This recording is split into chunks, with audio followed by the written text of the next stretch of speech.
အားလုံးမင်္ဂလာပါ ဘာပြောရမလဲဒီလားခဏလေးခဏလေး တငယ်ချင်း ခဏလေးငါပြောပြမယ်ခဏလေးခဏလေး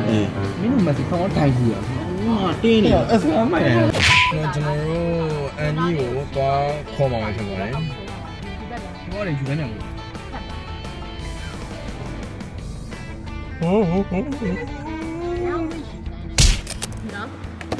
ဘာကောက်ပါရအောင်ဘာကောက်ပါဒီမှာပါ content creator တဲ့ကပြတာတဲလန်ရောင်တိုင်းကပြတာသူဘလို့ကပြတာဟမ်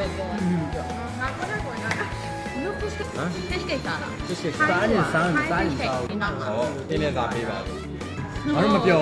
နင်းသွားခြင်းတဲ့နေရာမှာသွားလို့ဟဲ့ချောလိုက်တာဟဲ့ တယ်ဒီနားမကြိုက်ဘူး အေးရိုက်ပေးမယ်ရော